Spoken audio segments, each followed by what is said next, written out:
Hey guys. This is part 2 of What If Naruto was in Kimetsu no Yaiba. Hit like and subscribe if you like this one, and also please check the author in the description. Let's start. We are pain, that's all. We are God.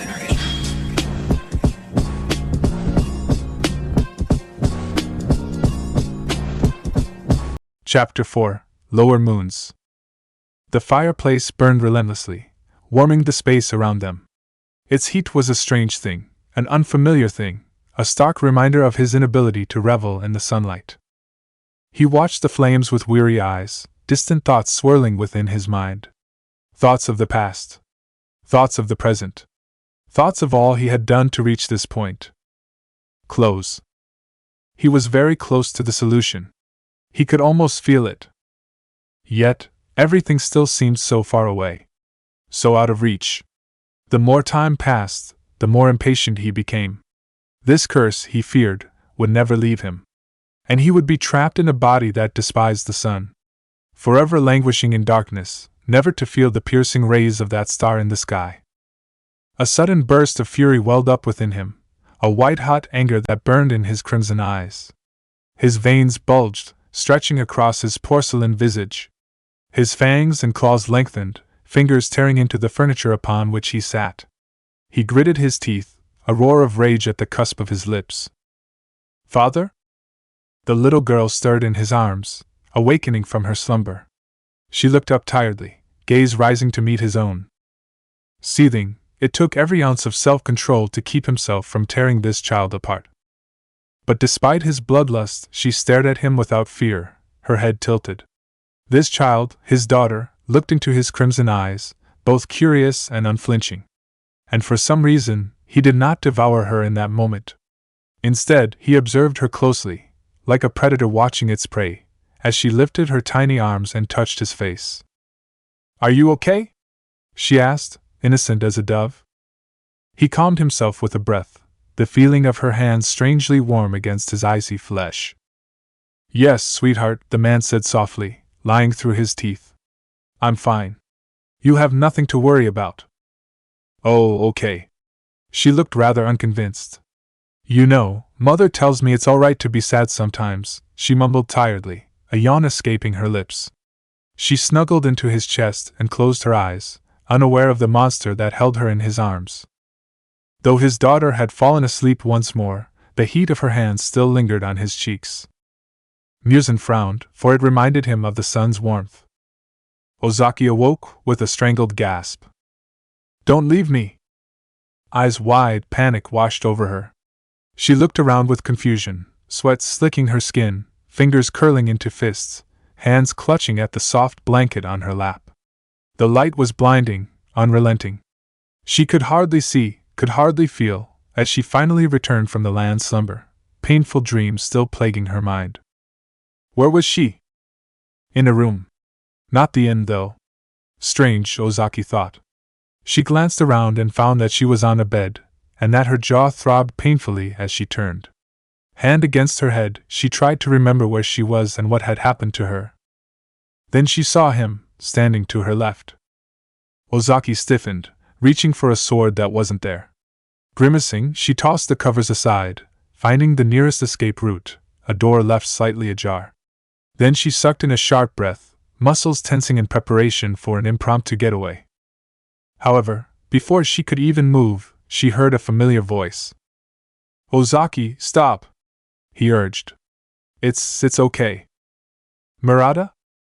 Turning around fearfully, Ozaki was somewhat relieved to see her fellow demon slayer. He was seated upright in a bed similar to hers, smiling nervously, like he always did. And next to him was that blond man, a stethoscope wrapped around his neck. He observed her curiously, blue eyes glinting with interest. Her heart began to race as memories of their encounter flashed before her. She recalled the ease at which he had defeated her, the strength within those arms, and the sheer speed he possessed. Worry slipped into her stomach. They were in his domain. If he so wished, he could kill them in an instant. "As you can see," the man finally said, "I'm no demon." He walked over to the window, fully opening the curtains. Then, he bathed in the sunlight, allowing it to fall upon his skin. And true to his word, he did not burst into flames, nor did any sounds of discomfort escape his lips. Now, please relax so I look at your injuries. Injuries? At that, she felt the throb of pain in her jaw and the aching of her stomach. Ozaki glanced over at Murata. He seemed relaxed, calm, even.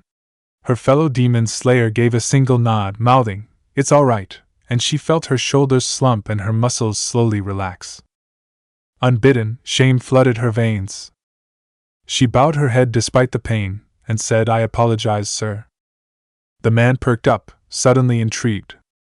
Ozaki shut her eyes tightly. As demon slayers, we are supposed to help civilians, protect them from demons, not attack them. I've gone against this code, trampled it beneath my feet. For that I'm truly sorry for what I did. There was silence. A lingering silence that set her heart racing once again. Ozaki dared not lift her head to meet his gaze, even as the tense moment finally passed. "I forgive you." Her eyes went wide. "Huh!" He grinned, a beautiful flash of teeth. "I said I forgive you. And besides, your partner over here already apologized 1,000 times already. So I'm convinced that your sentiments are at least genuine." The man moved over to Murata, kneeling at the side of the bed. "To be honest, I can't really blame you for what you did last night. You're demon slayers, after all. You're trained to hunt and kill things that could pose a threat to human lives. Of course, I would have preferred if we talked things out first, but that's all over and done with. I'm Naruto, by the way." Her gaze lingered on this strange man. "Ozaki."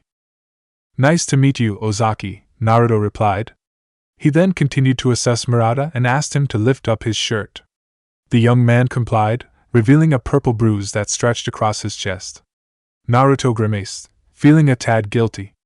He gently palpated the slayer's sternum, checking for any abnormalities. "Do you feel any pain or tenderness?" "Why, yeah. A little." Murata nodded, wincing beneath his touch. He chuckled weakly. "You hit hard, doctor." "Sorry," Naruto said softly. Focusing, he sent a pulse of chakra into his sternal area. A gentle glow seemed to surround his palm, an ethereal energy flowing into the afflicted area. "Does that feel better?" The demon slayer's shoulders lost all tension. "Actually, yeah." Murata could feel the pain receding, fading into a barely noticeable ache. He shuddered as one final wave of energy entered his body. It felt peculiar, but at the same time, satisfying. Naruto smiled with relief, moving on to Ozaki. He reached out and took her chin between his fingers. He tilted her face upward and inspected her jaw for signs of dislocation. Ozaki's cheeks warmed at the proximity, and she averted her gaze. "Can you lift up your shirt for me?" he asked. Her face flushed exceedingly bright, but a stab of pain in her stomach made her forget any feelings of embarrassment. Unbuttoning her uniform, Ozaki tugged the hem of undershirt, exposing her toned stomach, now discolored by a violet bruise. Naruto gently reached out, fingers brushing her abdominal region. Ozaki shivered despite the warmth of his hand. "Any pain?" Ozaki grimaced and nodded. Then, he began the healing. The warmth of his hand spread through her skin and into the muscles of her stomach. Eyes widening, she was surprised by the strange, yet pleasant feeling that sent tingles down her spine. Before she knew it, the pain began to ebb away, replaced by a warmth that slowly grew colder. Once finished, Naruto pulled away. Ozaki was left frozen, glancing at Murata, then at the blonde man that had just seemingly healed her injuries. He tapped her jaw in a swift motion, and the pain there dulled as well. How did you do that?" Naruto smiled mischievously. "It's a secret." He moved away from her bed, grabbed a stool, and sat down between both demon slayers. Arms crossed, his gaze moved from her to Murata, before finally settling on the window that displayed his garden, which seemed to glisten in the morning sun. "Okay," he began. "I'm sure you have some questions. The looks on your faces pretty much tells me that you're both confused, possibly amazed, and a little afraid." Naruto leaned back against the wall behind him. "So, how about this? I'll answer your one burning question, only if you answer my question in return, alright?" "Their one burning question." Murata glanced at her, and they both knew what that question was. Okay then. Why, is there a demon here? He asked hesitantly, unsure of what Naruto's reaction would be. The blonde rubbed his hair sheepishly. Susumaru? Well, long story short, she's my guest. She's been staying with me for a few days now, actually.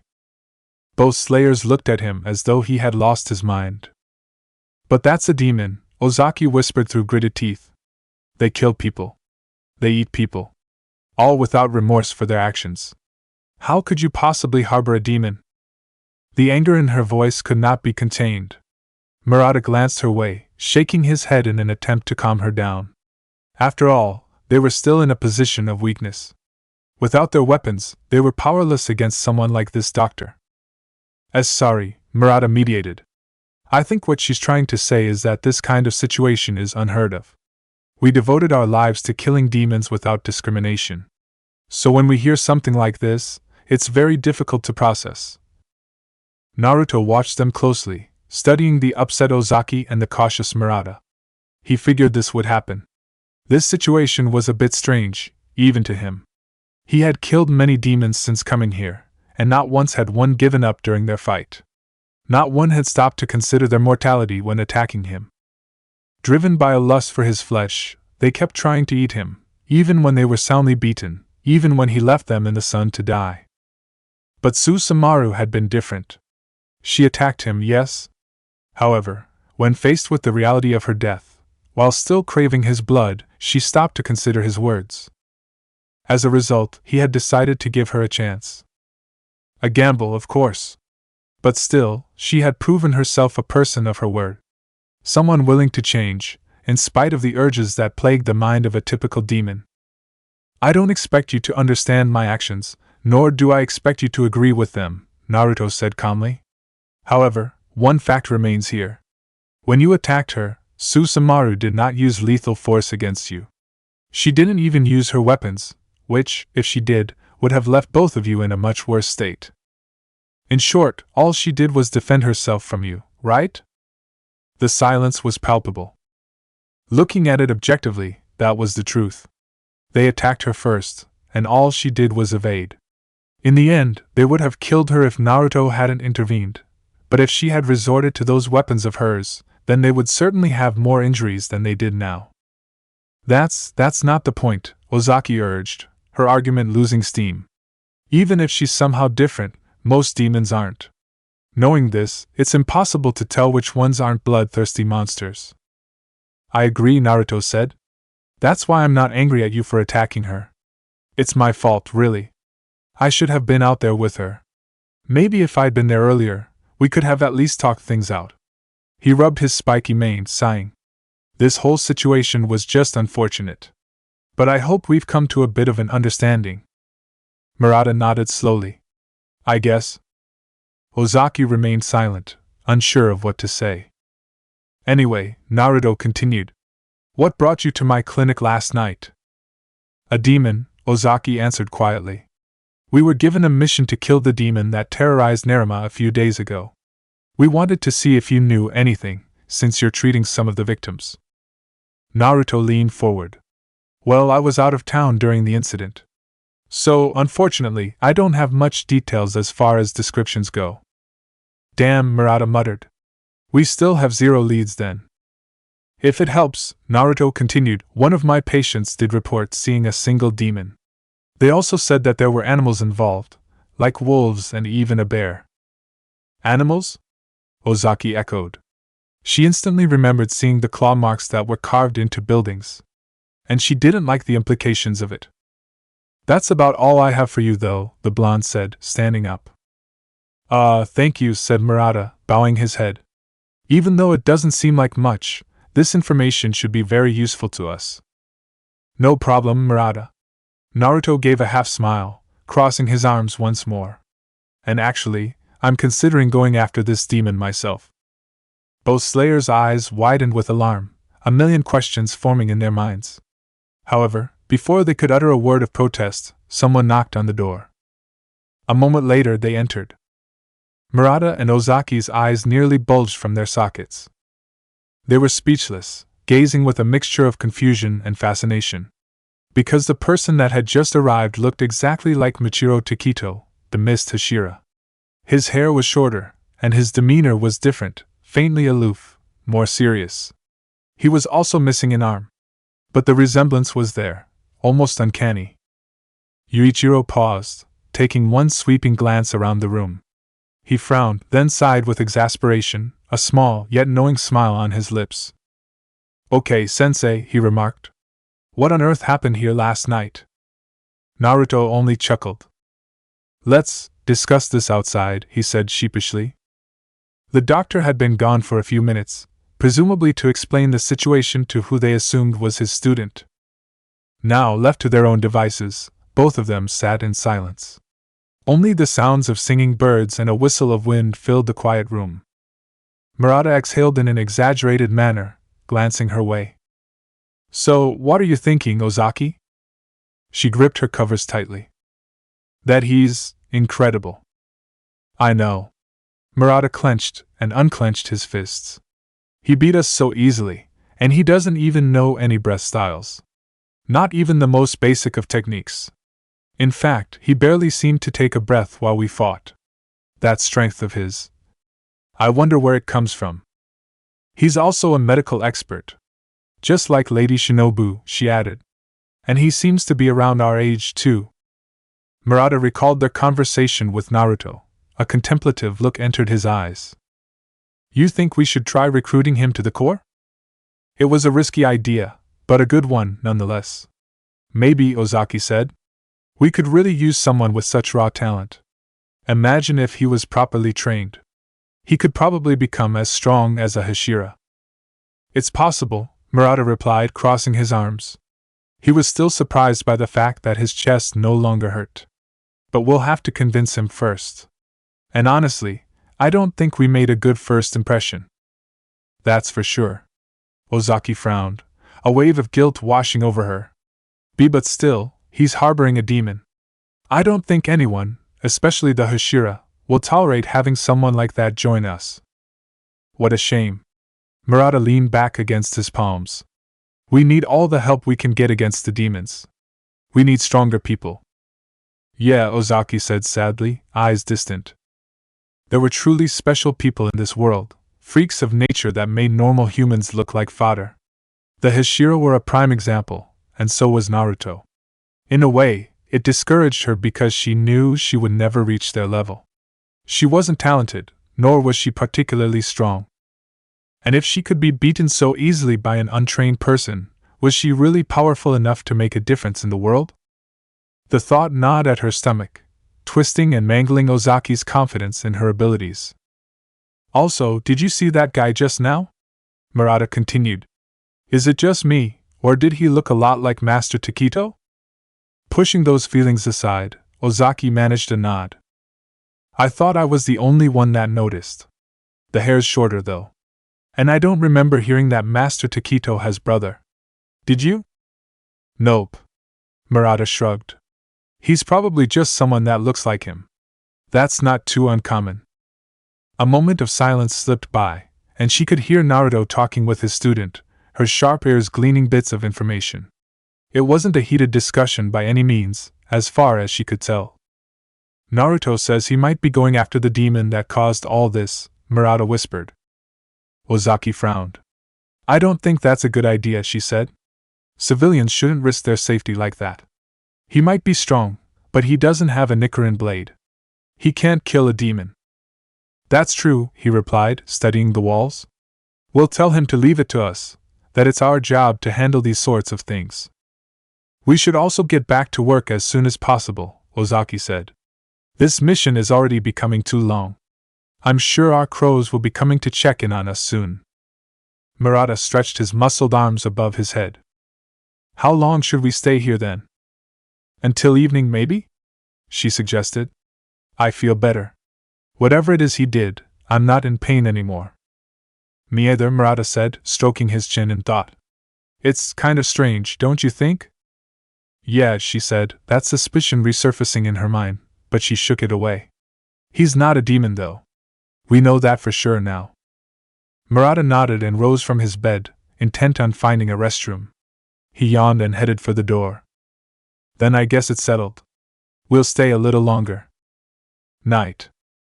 When they decided to leave, the sun had just set. And for some reason, Naruto's garden looked even more beautiful in the darkness. To Murata, it was very calming, reminiscent of his hometown, where the full moon would shine its radiance upon streams and rivers and lakes. They ended up staying longer than expected. Despite their rocky encounter, Naruto had shown them a great deal of kindness. Contrary to their initial expectations, he did not harbor a grudge against them, nor did he treat them worse than his other patients. He gave them free rein over his home, with certain exceptions, of course. He fed them, talked with them when he wasn't busy, and even gave them the best routes to follow when in the city. In essence, it was a peaceful day. A well-needed reset from all the stress of trying to find their target. Now they were at the door, ready to set out for the night. Murata threw on his haori and fastened his katana to his side, and Ozaki did the same, clutching a pack of essentials Naruto had graciously provided them. It contained food and various medical supplies just in case they needed it. In light of his kind actions, both slayers had urged Naruto to not attempt fighting the demon they were after. It was their job, they explained. And that, in spite of his strength, he wasn't equipped with the right tools to face such a threat. He agreed, albeit reluctantly. Are you sure you're okay to leave? Naruto asked. Murata nodded, a small smile on his lips. Yes, we're fine, Doctor. We still have a mission to complete, after all. Okay, Naruto said simply. Sorry for attacking you, Ozaki repeated. I told you that you're forgiven, didn't I? He said, chuckling. Then he looked at them with a gentle gaze. Be careful. And if you need anything, my door is always open. Thank you, Murata replied, finally ready to leave. Both of them turned and went on their way, passing through his garden one more time. Ahead of them, near the pond, was that same demon from yesterday. She was sitting on the soft grass, laughing as she played with a black cat. They moved past her warily, hands gripping the hilts of their weapons, ready for her to strike. But she paid them no mind. She knew they were behind her, yet she made no move against them, nor did that smile ever leave her beautiful face. Later, Susumaru skipped along happily, clutching a book to her chest. Naruto was next to her, hands in his pockets as they strolled through the lively city street. There were many people still moving along the road, despite the absent sun. They went about their business, some laughing and chatting, some drinking, some hollering for customers at their food stands. He smiled a bit, reminded of Konoha's boisterous nightlife. If only he hadn't failed, he would be at home right now, celebrating the end of the worst war in the history of the shinobi world. It was approaching that time of year, the anniversary of his defeat at the hands of his closest friend. The infinite Tsukuyomi had been bad enough, but Sasuke's plan to murder the Kage and bring the world under his control through fear, tyranny, and violence was, in his opinion, just as evil. What was happening now? He wondered. Was Tsunade dead? Gaara? The others? Who else had perished because he couldn't stop the last Uchiha? He frowned at the thought, hands clenching into fists. He had an obligation to go back, to stop whatever hell the people of the elemental nations were being put through. No matter what, he had to find a way. Naruto? Her soft voice cut through the fog in his mind. He turned and could see her looking at him curiously. Her amber eyes landed on his trembling fists, then found their way back to his face. Is everything? He put on his brightest smile. I'm okay, Susumaru. You sure? She pressed, inching closer and inspecting his features. I'm not convinced. Naruto laughed softly, nudging her with an elbow. Trust me. I'm fine. After a moment, she finally relented, pulling back. If you say so, Doctor, Susumaru said playfully as she clutched that orange book. Oh. I see you've been reading my book, he said, taking notice of what she was holding. She beamed. The Tale of the Utterly Gutsy Shinobi. It has a very interesting title, but I have to say, it's got me hooked. And even more interesting is the fact that the main character has your name. Coincidence? I don't think so. You're right about that, Naruto explained as they moved past the throng of laughing people. That book was written by my sensei. My parents loved it so much they decided to name me after the main character. Really? She asked. That's actually very sweet. Whoever this Jiraiya guy is, he sure knows how to write. I'd like to meet him someday. Naruto smiled gently, clasping his hands behind his spiky mane. He died a few years ago. Susumaru's face fell. Sorry. I didn't mean to assume. He waved her off. Don't worry. You didn't know. In fact, I'm glad you like his writing so much that you'd want to meet him. He'd be happy to know that. Naruto paused, thinking. However, I'm not sure if you'd really want to meet him in person. She arched a brow. Why's that? Let's just say, he was a very perverted man, Naruto said, laughing wistfully. And, as much as he liked to deny it, Jiraiya's ways had certainly rubbed off on him, to some degree. Susumaru shrugged. Well, everyone has a perverted side, she said. Some are just good at hiding it. Are you speaking from experience? Naruto teased. Eyes widening, a blush tinted her pale cheeks. Maybe. Even demons have urges, you know. She shook her head, quickly changing the subject. Anyway, you never told me where we're going. Well, I wanted it to be a surprise, Naruto said, but we're going to see my friend. This friend of his. The same one he had mentioned when she first started staying with him and Yuichiro. She wondered what was so special about this woman. Evidently, she lived in a different part of Tokyo, and she owned a clinic as well, tending to people that weren't in Naruto's immediate vicinity. Someone waved in their direction, and Naruto returned the gesture. Susumaru hadn't noticed it before, but a lot of people seemed to know her companion. Probably former patients of his, she realized. Also, I've been meaning to ask how you're doing, Naruto suddenly said. I mean, after all that happened yesterday, with Ozaki and Murata. Are you alright? Physically, yes, she was great. But emotionally, well. She gritted her teeth. Ugh! They pissed me off so much, she exclaimed. I tried to talk to them, but they wouldn't listen. I even made sure not to attack them with my temari, and all they did was cut off my arms. It was just terrible. Absolutely terrible. After getting all of the frustration off her chest, Susumaru took a deep breath and exhaled slowly. But, as I've said many times before, I won't blame them for deciding to attack me. Her final words were soft, understanding. And Naruto looked upon her with a warm gaze. You kept your promise to me, he said, and I appreciate it. But if this ever happens again, I want you to know that it's okay to defend yourself. You've proven that I can trust you. He turned away, rubbing his golden hair. And I can't have you dying on me now, can I? Of course not, she replied, grinning.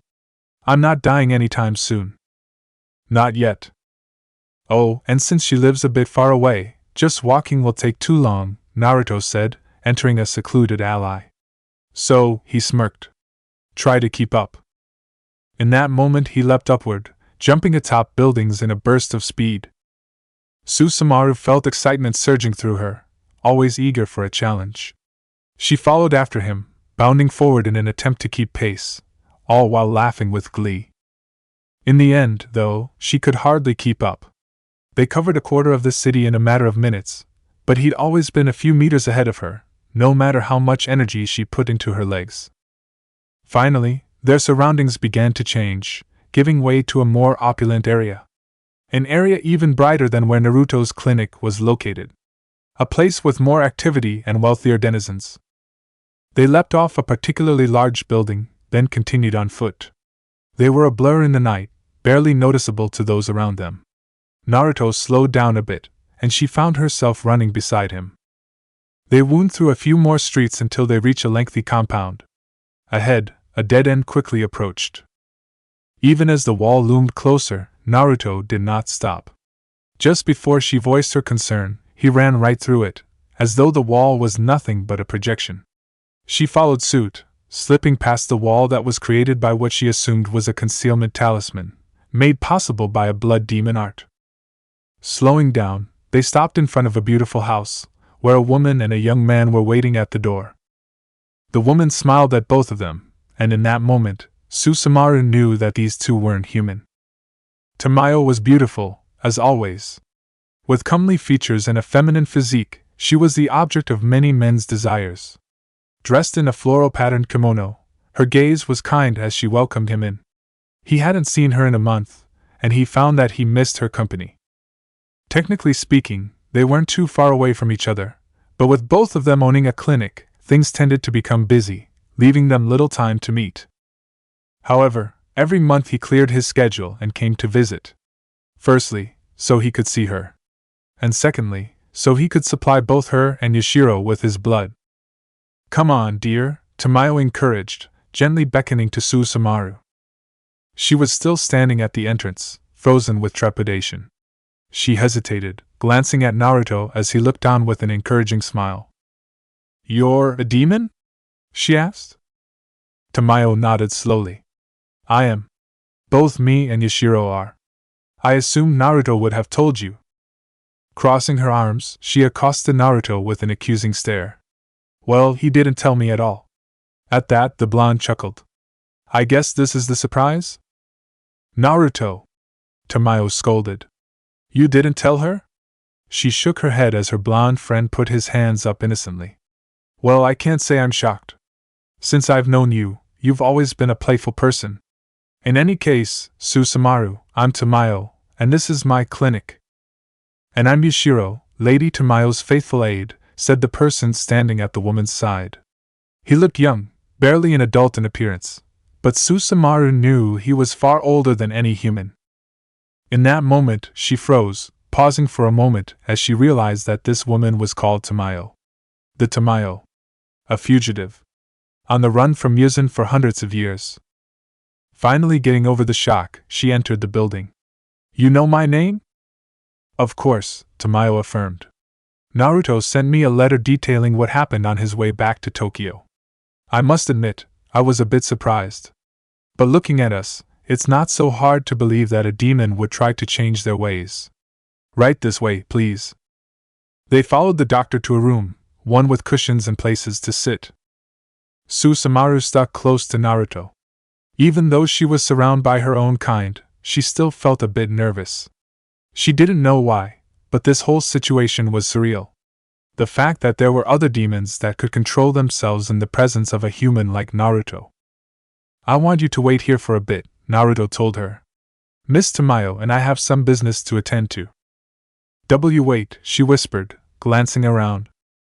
Naruto placed a hand on her shoulder. "You'll be fine. It won't be long. And plus, you'll have Yashiro to keep you company." The male demon huffed, crossing his arms pompously. "If you think I'll leave Lady Tamayo's side, then you're gravely mistaken. Yashiro." Tamayo's voice sent a chill down his spine. "I mean, if it's what Lady Tamayo desires, then I'll gladly stay with her." "Good." Tamayo smiled sweetly. "Feel free to relax, dear. Come along, Naruto." Susumaru watched him leave, a strange feeling arising in her chest. She crossed her arms and sighed, taking a seat. "And what are you looking at?" she asked. Yashiro's brow twitched with annoyance. "It's hard to believe that it's almost been 3 years since we met," Tamayo remarked. She led him into sterile room. Naruto followed and entered, finding a single bed to sit on. He knew the drill. They'd done this more times than he cared to count, so he remained still, took off his jacket, and rolled up his sleeve, exposing his arm for her to extract his blood. "Feels like yesterday that you found me, bloodied and dying," Naruto recalled. "I was so exhausted. I wouldn't have survived long without you."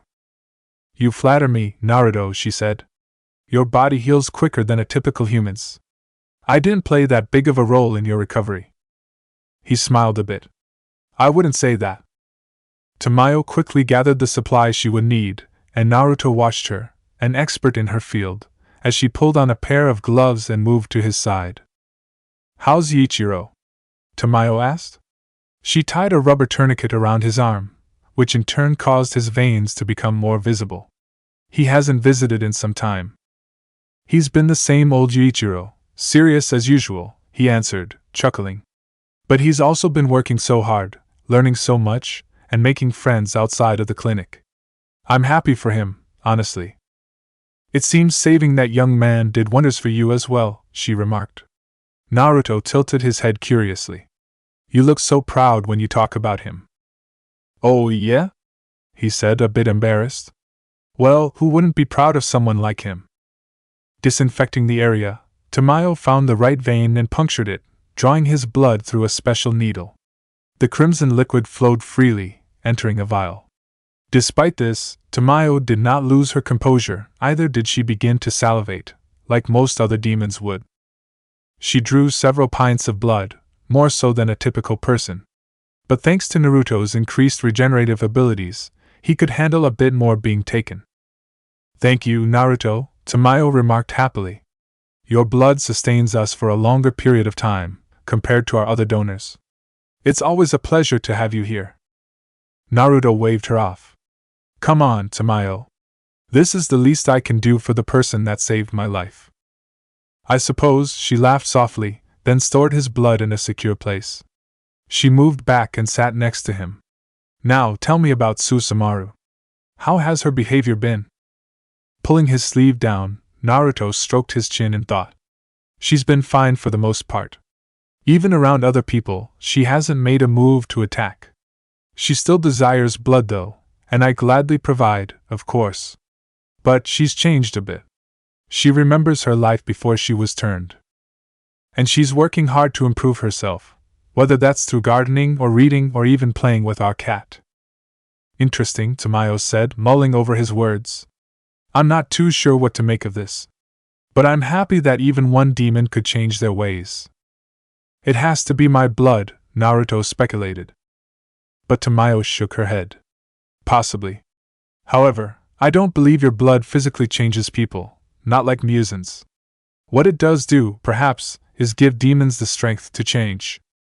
In the case of many demons though, this change won't happen, because they would much rather the quick pleasure of eating you over working to restrain that part of themselves.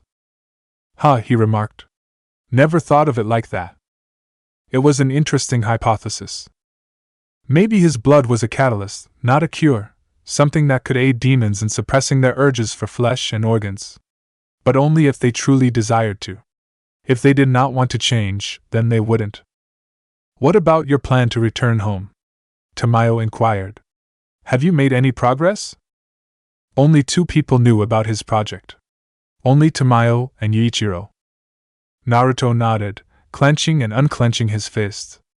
I've made some progress, but I'm still not there yet. The solution could come to me today, or next year. That's how these things work. But no matter what, I will find a way back. I know you will. Tamayo sighed, placing a gentle hand on his. You just seem tired. Is it that noticeable? He asked.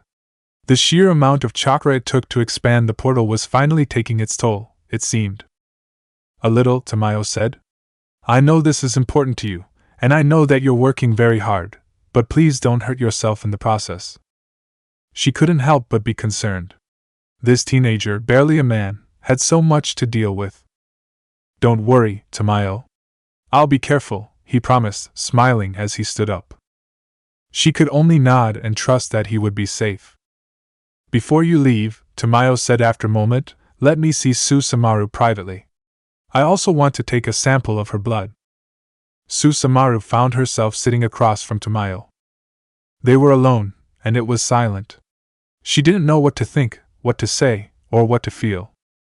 Tamayo, however, smiled gently, a motherly look in her eyes. There was so much care and love in that gaze that Susumaru felt the tension around her begin to disappear. This must be strange for you, the older demon began. Your whole life has changed in a matter of days, and here you are, talking to another demon like yourself. I'd be lying if I said that's not how I feel, Susumaru admitted. But a part me is relieved. Because I'm not alone. A blush tinted her pale cheeks. Yeah. Tamayo's kind gaze lingered on her. You'll never be alone, Susumaru. Not again. And if you need anything, you're welcome to come here anytime. The doctor stood up and began setting up her equipment. It's okay if I take your blood, right? Susumaru shrugged. Naruto already explained this would happen. Sure. With consent given, Tamayo went through the whole process once more. While she worked, Susumaru observed the beautiful woman, 1,000 thoughts in her mind. Can I ask you a question? Yes, dear. She ignored the pinch of the doctor's needle. How did you meet Naruto? Looking up, Tamayo said, it's quite the story. But to be brief, I found him outside my clinic. In the street, actually. He was terribly injured, unconscious, and surrounded by onlookers. While everyone was frozen, I did what any doctor would do.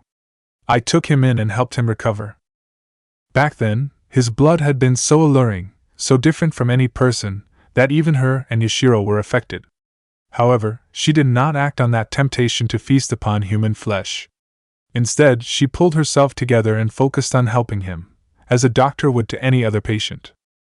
Nodding, Susumaru grew quiet once more. Then she glanced at the doctor again, hesitating. You have another question? Asked Tamayo. I don't know if it's too personal to ask. Tamayo concluded the procedure and stored Susumaru's blood. Don't worry. You can ask me anything. Susumaru swallowed. Then, your family, your human family, she began. When you were turned, did you kill them? Tamayo smiled sadly. Yes. Her husband and her children and so many other innocent people, dead by her hand. It was the one thing she could never forgive herself for doing. How did you move on from it, the guilt? Susumaru asked, her voice barely a whisper. I don't think I'll ever truly move past it, Tamayo explained. I still think about them, even to this day. But the guilt lessens with time, as horrible as it sounds. The thing is, you have to keep moving forward. Do something meaningful. Devote yourself to something that you know your family, were they still alive, would be proud of. Susumaru listened with rapt attention, engrossed in the wise woman's words. And most importantly, Tamayo continued, surround yourself with people that love you. And love them even more in return. It was time to leave. They'd spent a few hours in Tamayo's clinic, but it hadn't been for nothing. She'd learned so much, more than she deserved to know. For that, she was grateful. Grateful to have someone she could talk to about this new life she was living. Tamayo and Yashiro were there to see them off. The male demon had his arms crossed, standoffish as usual. But even he seemed to have enjoyed their visit. I appreciate your donation, Naruto, Tamayo said sincerely. It will sustain us for a good while. She glanced at Yashiro, who, taking the hint, bowed swiftly. Why yes, Dr. Naruto. I appreciate your help as well. The blonde tousled Yashiro's hair as though he were a child, even if the demon was over 200 years older than him. I always knew you felt that way, Naruto teased, to Yashiro's annoyance. Tamayo then pulled Naruto into a tight, lingering hug. She did the same to Susumaru, holding her closely. Visit whenever you like, alright? Susumaru returned the embrace, tentatively at first, before wrapping her arms around the older demon. Sure, I will. And make sure to keep this knucklehead in check, she said, pining Naruto with a stern, yet affectionate gaze. Susumaru laughed lightly. Of course. Though, in actuality, it was the other way around. Without Naruto, who knew what she would be up to at this very moment? Probably listening to Yaiba complain endlessly about dirt and stains. Or worse, she would be on a mission given by Muzan himself. A spark of fear suddenly raced down her spine. With all that had occurred, Susumaru barely thought of that man. She'd been gone for a few days, not long enough to be a problem. But in time, her absence would become more apparent. Not to Muzan, maybe, but certainly to her former partner, Yaiba. She clenched her fists. If Yaiba tried anything to hurt Naruto, or even Yuichiro for that matter, she would beat him into a bloody pulp and turn him into chunks of twitching flesh. For now, though, she would focus on what was important, her new life at the clinic, as well as the blonde walking by her side. They had just left Tamayo's clinic and were on the main road, walking at a reasonable pace, when a stray thought entered her mind. Hey, she began as they moved further down the path. I know this is a strange question to ask, but are you leaving soon? Leaving? She held Jiraiya's book closer to her chest. Yeah? Yuichiro spoke about you returning to your home country, or something. The blonde remained quiet for a time, even as they reached that part of town, the richer, more opulent part, filled with cars and fancily dressed individuals. Finally, he spoke. Yeah. I'll be returning home. As soon as I can. Okay, she whispered, clutching her book tighter. Where is it, your home? It's far, Naruto answered honestly. Far away from here. Like beyond the sea? Beyond that, he said, then sent her a small smile. Don't worry. When I leave, you can stay with Tamayo. She'll take good care of you. No. She felt her chest constrict, a sudden sadness coming upon her. But why? She'd only known him for a few days. Why was she feeling like this? Can't I come with you? She wanted to say, but Naruto's demeanor had changed. He suddenly paused, head snapping to the direction of Nerima. Something's wrong. In that moment, she felt it too. A wave of scents and sounds, and a pressure brimming with Muzan Kibutsuji's aura. She could sense it. 3 powerful entities ahead. And by the looks of things, Naruto could perceive it too, a wave of negative emotions that flowed without end. Let's go, he said, breaking out into a sprint. She followed behind him, the world blurring out of focus as she attempted to keep up. In caring arms. It was chaos. People were screaming, hollering in fear. They were running away as a multitude of animals descended upon them. From mutated bears, to rabid wolves and dogs, to abnormally large birds, these creatures moved about as though controlled, pouncing indiscriminatingly at anything that moved. The streets were alight with a frenzied panic. Fathers attempting to protect their wives were attacked without remorse. Mothers, clutching their children, were mauled mercilessly. Police officers had yet to arrive at the scene, and it was a telltale sign of the spontaneity of this unprovoked attack. Mikado stood atop a building, a gleeful smile upon her lips.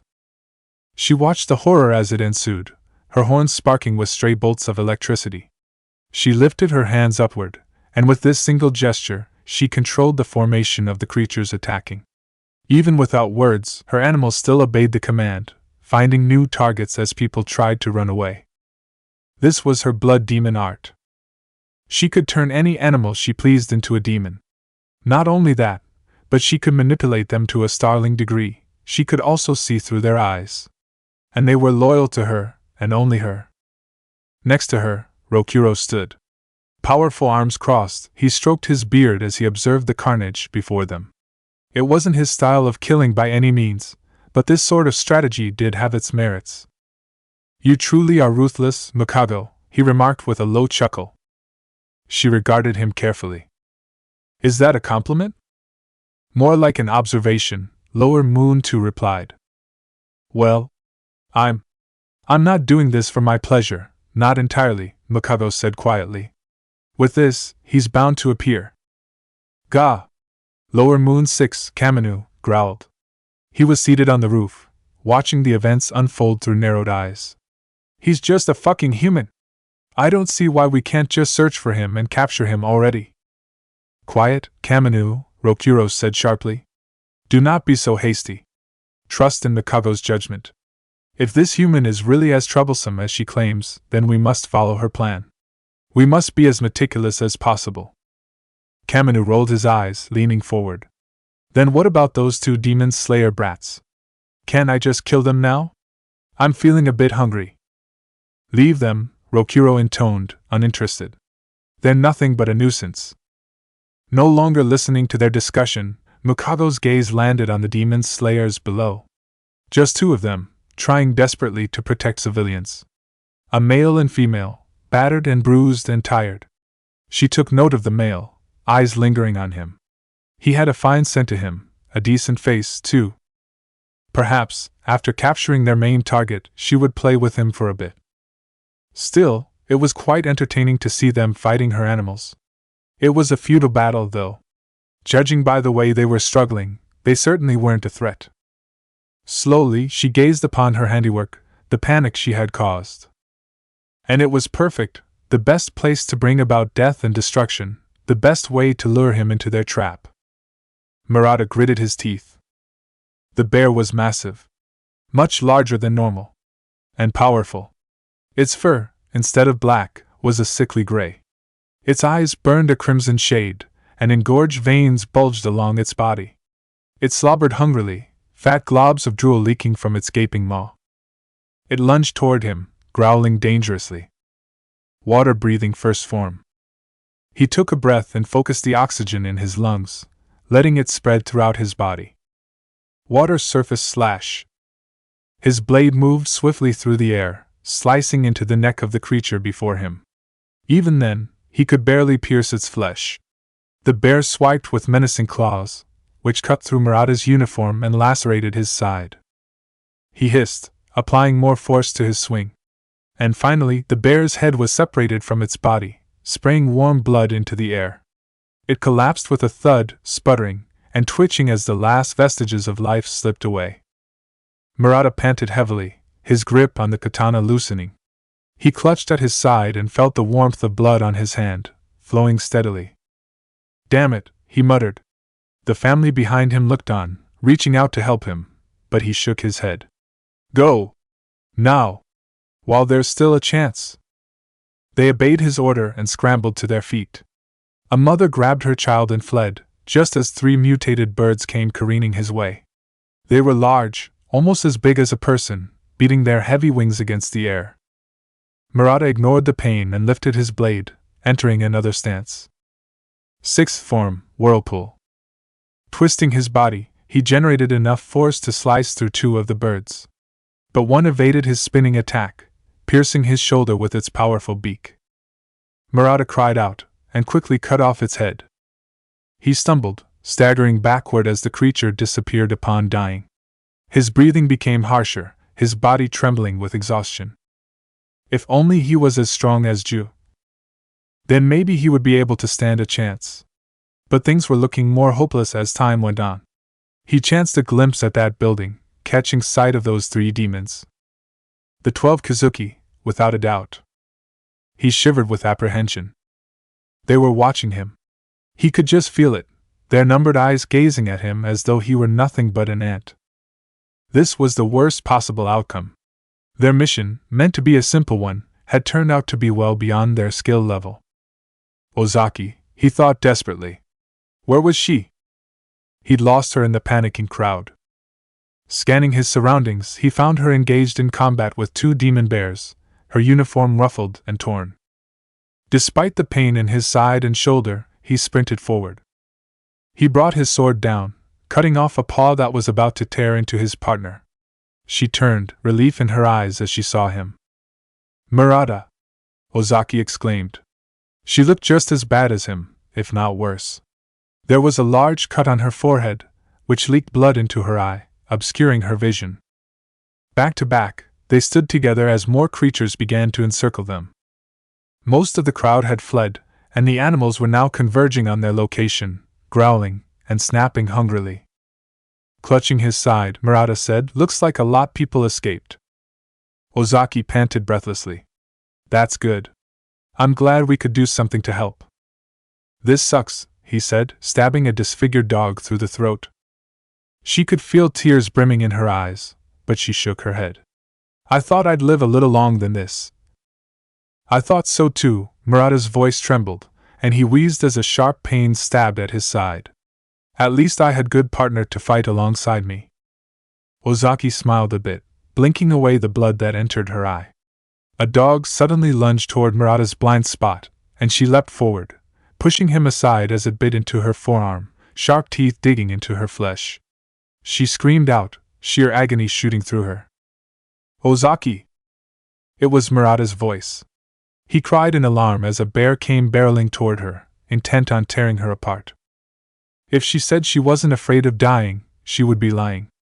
But in that moment, despite the terror coursing through her veins, she felt as though she could perceive everything in slow motion.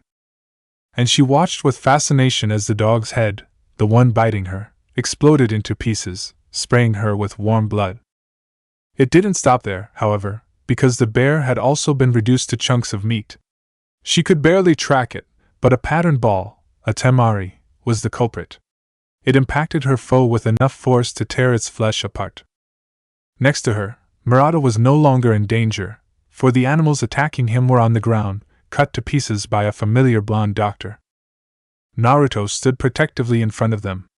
Susumaru was at his side, bouncing her temari balls upon the road. Naruto, Murata said, clutching his side. Long time no see, the blonde replied, brandishing a glowing kunai. He surveyed the area with a frown, eyes snapping to the three demons on the roof. They did this, huh? Yeah. Naruto turned and faced them, unflinching as he studied the beings above him.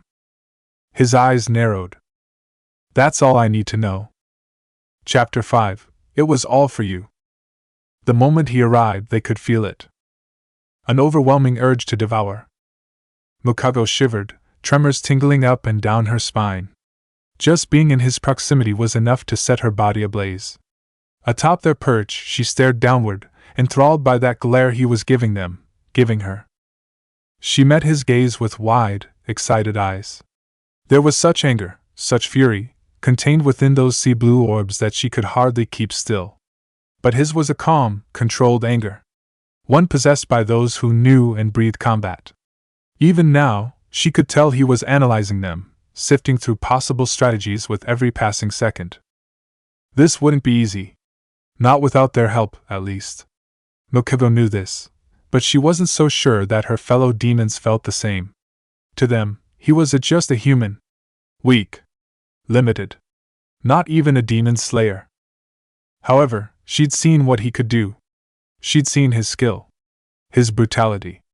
His efficiency. He was a warrior, through and through, and she would not underestimate him, despite her pride as a demon telling her to. Kaminu was shaking next to her. He was panting and drooling and sweating. His physical reaction was far more apparent than hers. He sniffed the air long and hard, breathing in the scent of their golden-haired target. He could hardly control himself, could hardly keep his claws and fangs from lengthening. The roof began to harden around him, transmuted into a dense, crystal-like substance. His blood demon art. A simple, yet practical ability. Incredible, Rokuro finally said. He too had succumbed to the blond man's presence. His eyes were wide, and strands of saliva leaked from each corner of this mouth. How embarrassing. He wiped the drool away, shocked that a single human could elicit such a response from him. No one, not even those with Merchi blood, ever had him trembling and shivering with bloodlust. He turned to the smaller demon by his side, scrutinizing her with a long, sharp gaze. I must admit, Mukago, I wasn't entirely convinced of what you told us. I merely thought you were exaggerating things. But this is even better than I imagined. What a unique specimen you've found. This blood, this flesh, it's calling out to me. And I must have it. I told you, didn't I? Her voice was soft, laced with a twinge of smugness. I have watched him for some time now, using only small rodents and insects. Animals that would arouse little suspicion.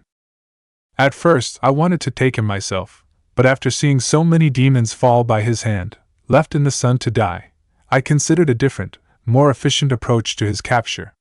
One involving both of you. Well, you certainly made a wise decision by not keeping this to yourself, Mukago. A threat, she realized. Rokuro then stroked his obsidian beard, locking eyes with the blonde once more. However, I do wonder. What is so different about this person? Why have I never encountered a human like this before? I don't know. Mukago leveled her fellow demon with a stare. His previous threat hadn't left her mind. But I believe that he is the key to increasing our strength. It was a simple concept, really. The more humans you devoured, the stronger you became. And if you devoured humans with special blood, you became that much more powerful. Another way to gain strength was to be given large amounts of Muzen's blood.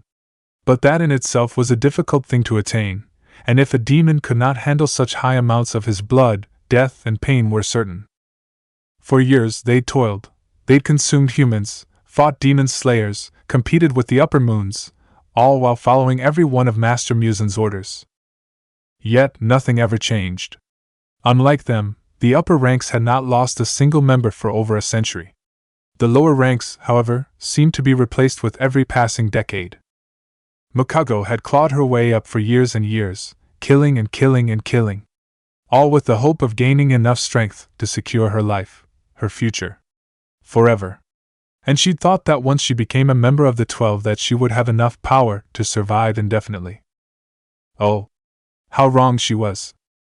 As a lower moon, she was still far from the strongest. She was still far from that pinnacle of strength that would prolong her life for many more years. The upper moons were different, even compared to the lower. They were anomalies that transcended the strength of normal demons.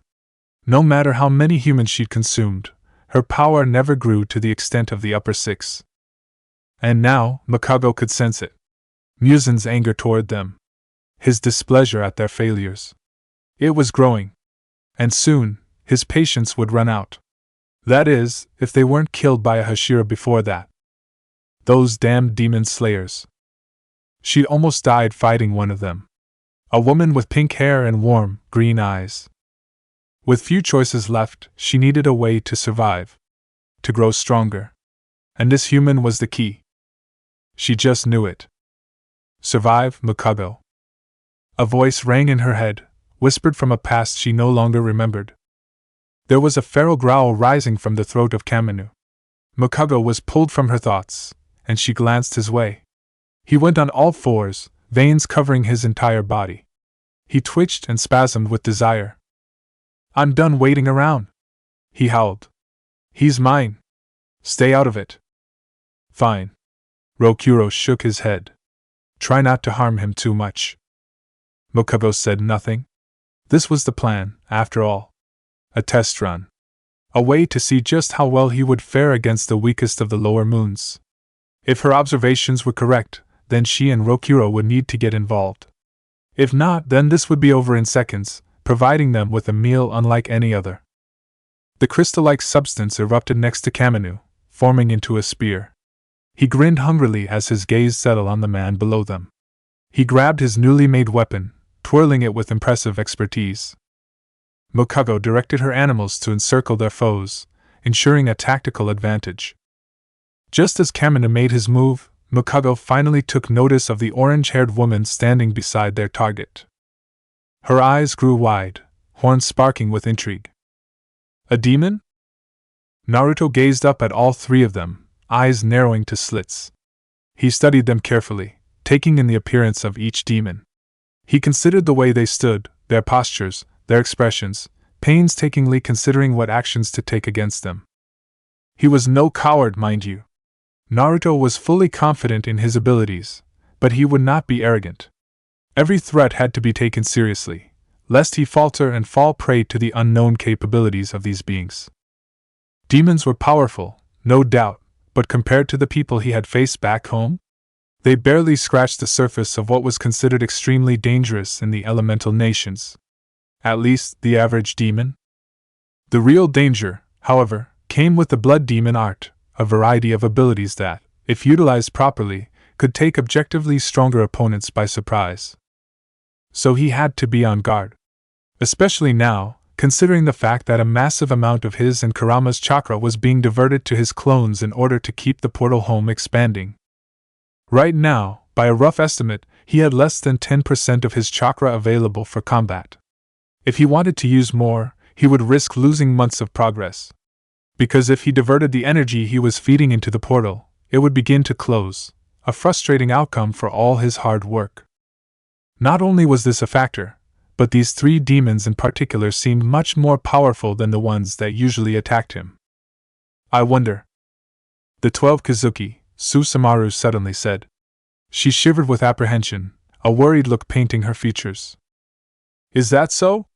Naruto crossed his arms, suspicions confirmed. "I thought something felt different about them." The amount of negative emotions was palpable, mingling with the air around them. He took a step forward, putting himself between the demons and the three people behind him. Ozaki quickly stood up, clutching her injured arm. You're not going to fight them, are you? The concern in her voice was evident, so much so that his features softened. I am Ozaki, he said gently. I have to. Why you can't, urged Murata. He too found his footing, the cut on his side bleeding. This is our job. We won't allow you to get hurt for our sake, for our failure. Naruto turned to them, still keeping an eye on the three demons above. It appeared as though they were conversing among themselves. Planning their next move, no doubt. I understand where you're coming from, Murata. But you're in no shape to fight. Plus, you've done more than enough. Both of you have.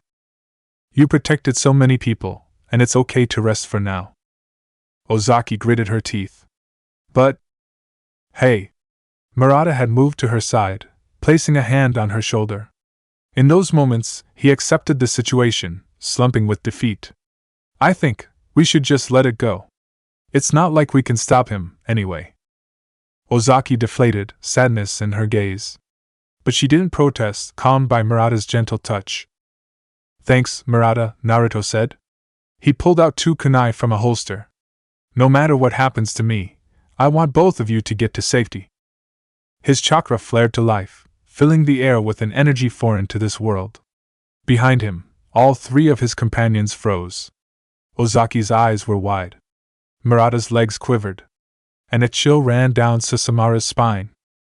To them, it felt strange. Like tiny needles prickling against their skin. Like the sensation of snow against exposed flesh. It was subtle, but also bold. Alive, but lacking sapience. This energy flowed from the core of Naruto's being, bringing with it a wave of feelings they could not describe. An otherworldly feeling. Susumaru, Naruto said. His voice pulled her from her trance. Protect Ozaki and Murata. No matter what. She nodded firmly, taking a defensive stance in front of the 2 injured slayers. By now, the demon bears, dogs, and birds not beheaded by a Nichiren blade began to rise, their wounds healing after an extended period of time. I wish I could give you my sword, said Ozaki. But mine's chipped so badly it's basically unusable. Murata frowned, inspecting his blade. Damn. So is mine. Naruto grinned. No worries, you two. I have my own ways of dealing with demons. 1. Injure them continuously until sunrise came. 2. Immobilize them, then leave them in the sun. Or option 3. Use a Rasen Shuriken, destroying every cell in their body, rendering them unable to regenerate. Perhaps not the most efficient way of handling it, but it was his way of doing so. But of course, option 3 wasn't something he wanted to attempt, especially around such a populated area. Even so, his Rasen Shuriken theory was an untested one. Because he didn't know how far a demon's regeneration went. Was it strictly cellular, or something entirely different?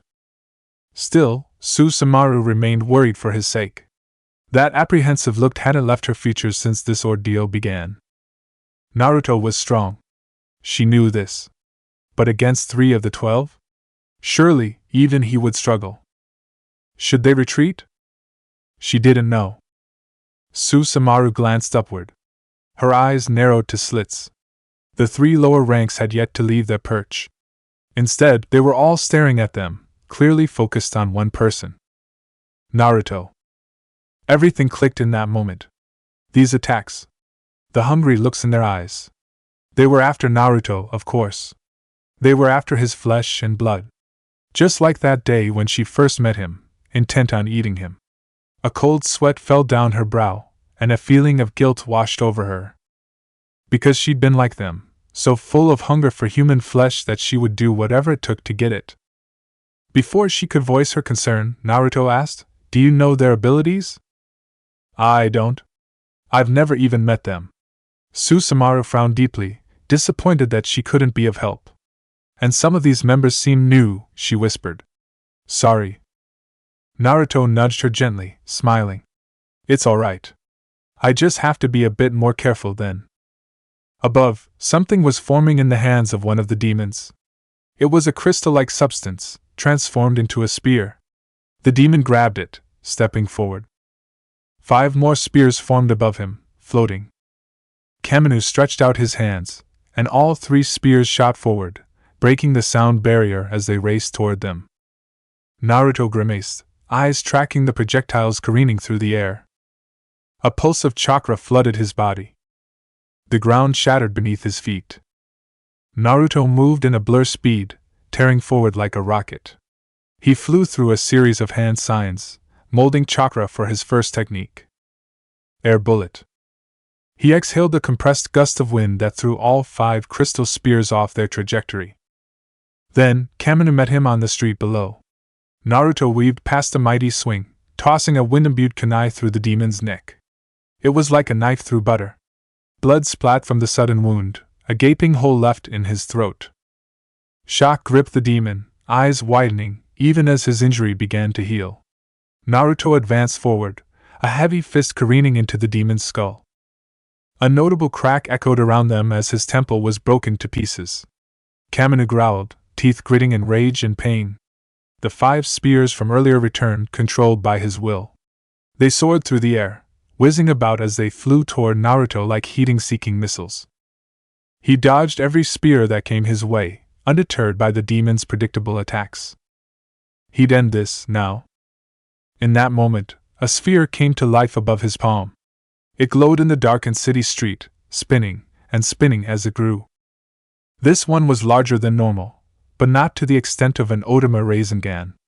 Still, it would deal great damage if landed properly. Kaminu looked on, surprised yet fascinated. Obviously, he had never seen a human produce something quiet like this. So, Naruto took this opportunity. With that instance of hesitation, he shot forward. He appeared before the shocked demon, thrusting the Rasengan into his chest. A shockwave exploded around them, cracking nearby windows and street lamps.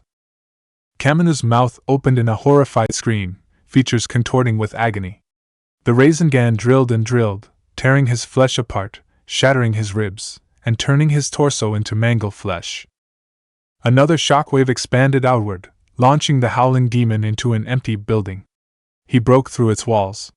Wood splintered and cracked beneath the force of the Rasengan.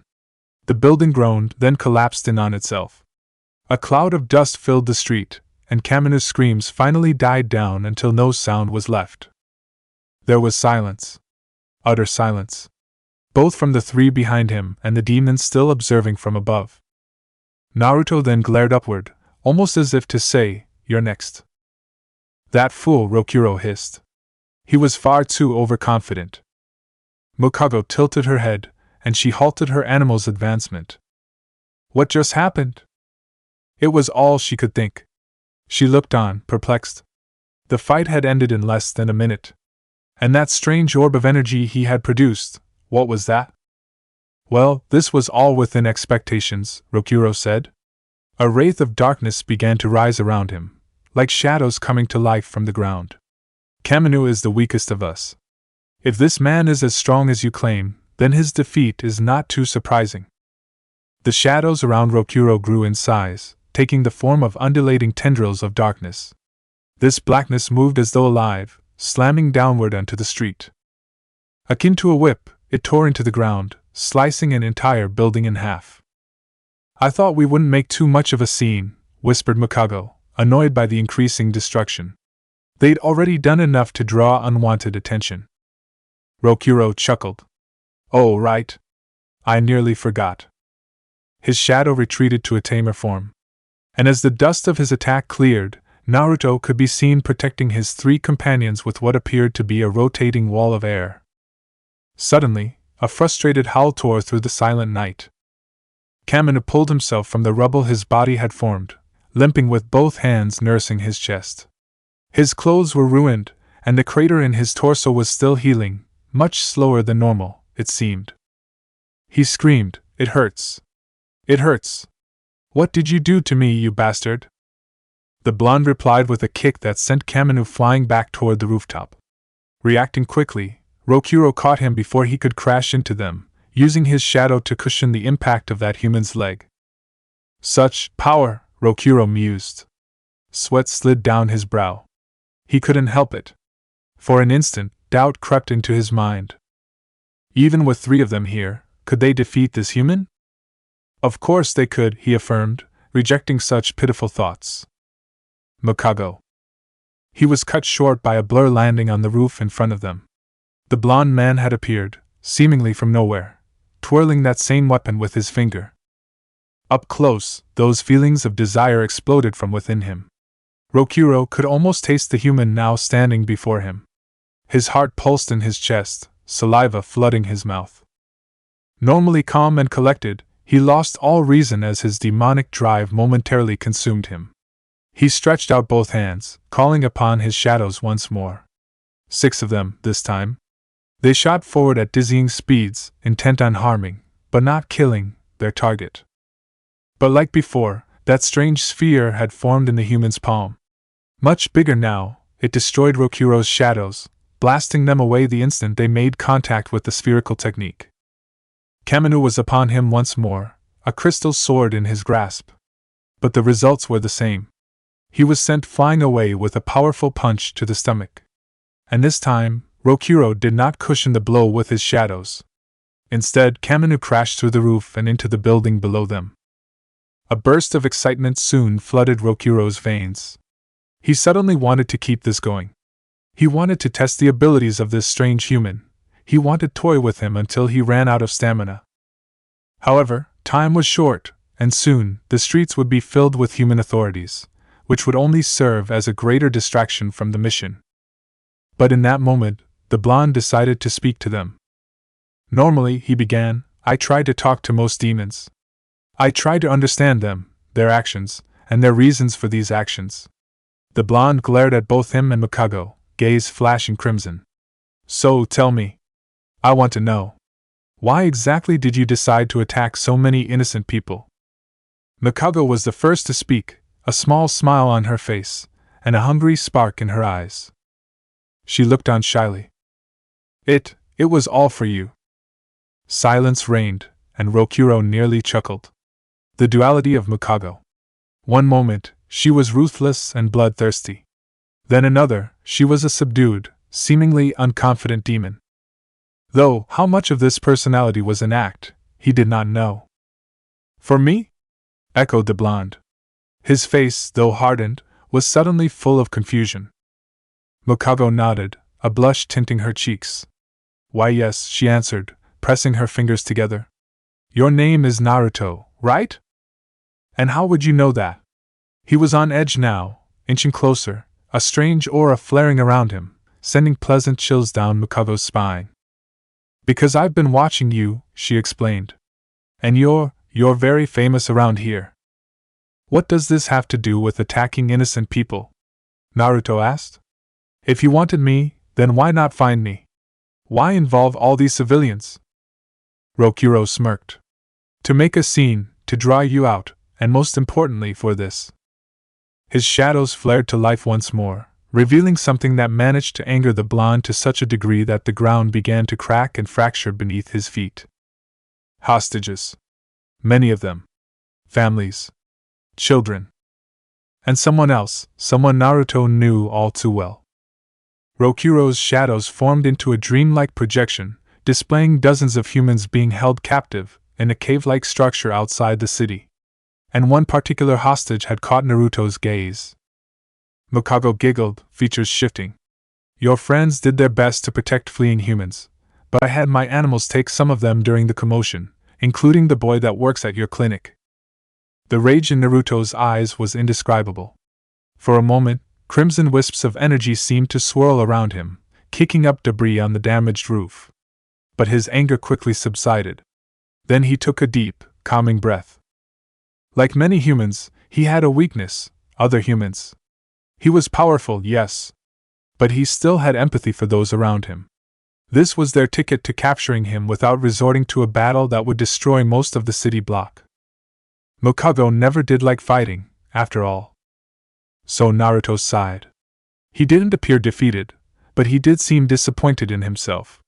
For being unable to protect his student, perhaps. Is Ichiro safe? He asked.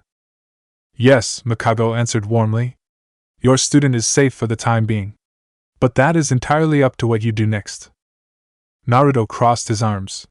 What exactly do you want? Rokuro's shadows retreated. As Mikago said earlier, all we want is you. I'm sure you know what that entails. And it won't be pleasant, mind you.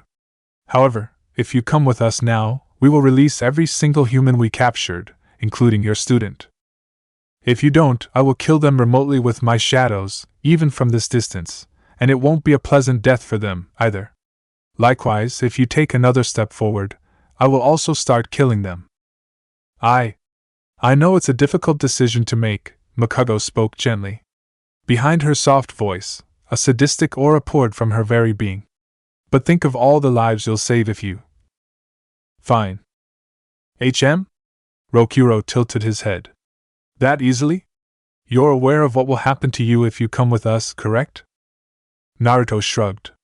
As long as you promise to release all the hostages, I'll gladly come with you. Really? Mikugo blurted out, bubbling with excitement. Her mouth watered against her will. Don't worry. We only did this to get your attention.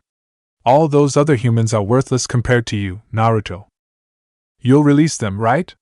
He repeated, ignoring her obvious desire to devour him. Of course, Rokuro lied. Only if you cooperate with us. Then I'm your prisoner, Naruto said. Though, to them, he didn't seem very afraid. Rokuro ignored that unsettling feeling suddenly rising in his chest. My only caveat is that you must give me evidence that you've released them. After that, you can do with me as you wish. Making demands? Inquired Rokuro. Naruto pinned him with a stare. Would you rather us continue this battle? No, Mikugo answered, unwilling to ruin the moment. We will take you to where they are being held, then release them in your presence. But you have to be restrained until then. Naruto shrugged again, almost accepting his fate. Mikugo could not tell whether he was insane or not, because he was acting strangely calm for someone about to be devoured. She glanced at Rokuro. Lower rank 2 stretched out his hands, his shadow reaching out to wrap around Naruto's body, effectively immobilizing him. It would do you well not to struggle. The more you move, the tighter it becomes, Rokuro said. Nothing has ever escaped the hold of my shadow. Once in its grasp, you're as good as finished. Again, Naruto didn't seem particularly concerned. Instead, he studied the strange apparition that now held him tight, probing for potential weaknesses. Rokuro frowned deeply. This boy was a fool, and soon enough that calm demeanor would morph into pained, agonized expressions. Now, all Rokuro had to do was find a way to keep this human all to himself. When the time came, he would slip away with his prize in tow. Of course, this would anger Mikugo, but Rokuro didn't care. They weren't friends. And they certainly weren't family, despite being in the 12. Finally, Kaminu returned, erupting from the rubble, and landing on the roof. His wound was still healing, body still hissing with steam. He looked to be in pain, for his anger could barely be contained. Where is he? He growled. This time I'll. Enough, number 6, Rokuro said. It's already over. Damn it, Kaminu roared. Don't get too cocky, human. You must have used some dirty trick to hurt me. And for what you did, I'll make sure you suffer in the worst way imaginable. Can we just get going? Naruto asked, ignoring Kaminu. The sooner you release them, the sooner you can eat me, right? You're awfully confident for someone about to be devoured. Rokuro let loose a bellowing laugh. You are very entertaining, boy. I look forward to hearing you scream. Mikugo looked at him with predatory eyes, gaze roaming his features. I can't wait for us to get to know each other, she whispered. Susumaru felt a bolt of panic rush through her as Naruto was captured. She didn't know what to make of it. Earlier, it seemed as though he had the upper hand, taking down lower rank 6 in seconds, then proceeding to battle the remaining 2. Then something happened. Rokuro had shown him something. Something that turned the tides of battle and led him to surrender. But what? What could have caused Naruto to give up the fight? I'm going after him, she said quickly, turning to face the demon slayers behind her. In that moment, the mutated, demon-like animals also began to retreat, turning tail and heading in the same direction as the demons now holding Naruto captive. Murata glanced at Ozaki, a firm look in his eyes. We're going too. There was still an air of tension surrounding them. Both slayers kept their distance from her, weary of the demon standing in front of them. Despite their apprehension, however, determination glinted in their eyes, and they chose to forego those feeling of distrust, all for the sake of finding and saving Naruto. You don't have to come with me. Susumaru didn't move closer, ever aware of the wariness they had for her. You're both injured, and I'm sure Naruto wouldn't want both of you getting killed. Ozaki frowned, shaking her head. No, we're still going, she said firmly. In spite of the vicious and sudden attacks, Ozaki still managed to keep the bag of supplies Naruto had given them earlier undamaged. She walked over to where she left it, Murata following behind her. It's a good thing he gave this to us. Murata chuckled weakly, leaning against a wall for support. Yeah, Ozaki replied, opening the bag filled with medical supplies. Susumaru still kept her distance. She looked ahead, eyes focused as she scanned the surrounding area. Slowly but surely, people began to return to the street. First, police officers, followed by curious onlookers. The officers did their best to restrain the crowd, but the number grew, and great commotion rose into the night sky. A few bodies littered the ground, some unmoving, some still alive. Murata looked on, grimacing. We did our best, Ozaki said to him. Yeah, he replied. This was the 12 Kazuki, after all. Even a Hashira would have struggled against 3 of them at once. I'm still surprised Naruto could hold his own against them, she said, recalling the incredible battle. I wonder what happened though. What caused him to give up? As they worked on bandaging their wounds, Murata shrugged. I don't know, but it must have been something serious. That's all the more reason to go after them, she said. Susumaru returned. Arms crossed, she looked at their injuries. Ozaki stiffened at the sudden proximity. In her mind, she expected the female demon to lunge at them, or at the very least, begin to salivate at the sight of their open, bleeding wounds. But Susumaru did no such thing. She only looked at them, almost impatiently, uncaring of the scent of blood wafting through the air. Strange, Murata thought. And very interesting. It seemed Naruto hadn't been lying about her, which made their little attack against her yesterday even worse. Hey, Ozaki began. She wrapped a bandage around her forearm, wincing at the pain. What is Naruto to you? Susumaru only smiled. I guess you can say, he's my hero? She rubbed her orange hair sheepishly, blushing. He made me see that it's possible to change, even though I'm a demon, and that I can atone for all the horrible things I've done in my life. Atone? Ozaki wondered. Was that possible? After everything demons did, after all the suffering they caused, did they even have the right to such a thing? Ozaki's temper spiked as she remembered what had happened to her family. Her fist clenched at the memories, and at the demon standing before her. Yet again, Murata's hand against her shoulder calmed her. He always seemed to have that effect on her, she noticed. We should get going, Murata said after dressing the wound on his abdominal region. It still hurt terribly, but with breathing techniques he could dull the pain. There's no telling how far away they've gotten. Your injuries, Susumaru warned. Ozaki pinned her with a stare. You can't fight them on your own. But Naruto told me to keep you guys safe. Susumaru frowned, finally conceding. Fine. Do whatever you want. Just don't slow me down. They nodded, then stood up. Murata picked up his chipped blade, frowning. Our swords. Hand them over, Susumaru said. Both demon slayers stiffened, and she grimaced. Calm down. I'm going to try and sharpen them with my claws.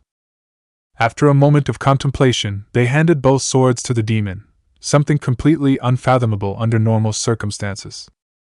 Susumaru felt a chill of fear run through her. Though the idea was hers, holding a Nichiren blade, the one weapon capable of killing her, was still nerve-wracking. Tentatively, she reached out and took them, the very ones that had severed her arms a day ago. But for Naruto's sake, she swallowed her fear at the sight of these swords. Her claws lengthened. She conjured an extra set of arms and sharpened them to the best of her ability with steel-hard claws. You can track them, right? Murata asked once she had finished with their swords. Yes, Susumaru said. A faint trace of Muzin's aura still lingered in the air. But we have to hurry. Who knows how far they've gotten by now? Murata sheathed his sword. You think Naruto will be okay? Susumaru nodded. If anything, he should be fine. Most demons prefer their food, alive. And judging by their lack of friendliness toward each other, she speculated that a dispute over Naruto would eventually erupt among the lower ranks. Good. Ozaki reached into the pocket of her torn haori. She pulled out a whistle, took a deep breath, and blew it as hard as she could. It released a high-pitched sound, imperceptible to most humans. What was that for? Susumaru asked. I'm calling my crow, Ozaki explained. He usually lingers around the area while we're on missions. He can help us send for backup and can also track and locate any other demon slayers near Tokyo. Murata swallowed. Hopefully, someone's close. Because this mission was dangerous, and they were practically walking to their deaths at this point. But for Naruto's sake, and for the sake of the Demon Slayer Corp's reputation, they would do everything in their power to help. Not 10 seconds later, Ozaki's crow arrived. He squawked loudly, nuzzling into her neck. She quickly explained the situation and ordered him to send for any demon slayers near the Tokyo area. Let's get going, Murata decided, steeling his resolve. How will your backup find us? Asked Susumaru. Ozaki took a deep breath, filling her lungs with air, dulling the pain, and giving her the strength to push on for a while longer. She was afraid, her hands shaking at her sides. But she shoved those feelings aside, if only to prove to herself that she was capable of living up to the name of Demon Slayer. We'll leave marks on trees and rocks with our swords, she answered. That should be enough. With that, the newly formed trio departed, intent on finding the blonde doctor, even at the cost of their lives, despite the fact that he may or may not actually need their help. Later outskirts of Tokyo. Shinobu Kocho moved with a swiftness few could perceive. She was a blur in the literal sense, so fast yet so agile. She weaved past her foe's defenses, dealing a deadly blow with poison so potent, no demon could withstand its harmful effects. Such was the case now, as she faced a horde of hungry, violent demons. The forest outside the city was thick, and darkness covered the land like a veil. Save for the full moon, slowly being covered by clouds, no other light reached her senses. But this didn't matter. Not to her, at least. After all, she was a Hashira, a demon slayer of the highest order, trained to survive even the most difficult of battles. In the darkness of night, a massive, clawed hand reached out to grab her. Too slow. She ducked, eyes glinting in the moonlight. Drawing her sword, it took only one thrust for the demon to freeze, cold steel sinking into his thick trachea. The effects were almost instantaneous. The demon, once fearsome, once viscous, stumbled back, clutching at his throat and foaming at the mouth. Next came his screams. They were unbearable, so grating and chilling as it filled the night sky. Tears rolled down his cheeks. He fell to his knees, skin bubbling as the poison melted every organ in his body. His pain did not end there, however, because blood pooled in his eyes and fountained from his open mouth, staining the grass red. Finally, he collapsed to the ground. He writhed and twitched. Her poison disintegrated every internal structure, from his bones to the very cells of his body. Please, he choked out. And make it stop. Make it stop. Shinobu approached the weeping demon. She regarded him with a kind yet cruel smile. Her eyes were devoid of emotion, despite her warm disposition. Oh my, she expressed, feigning alarm. Perhaps I used the wrong poison. You want the pain to stop? Is that what you said? He choked on his blood. Why, yes. Shinobu stroked her chin in thought, head tilted. All right then. I suppose I'll end your suffering. Please. But only on one condition, she remarked, smiling brightly. Anything. He spoke, tremors of agony racking his decaying body.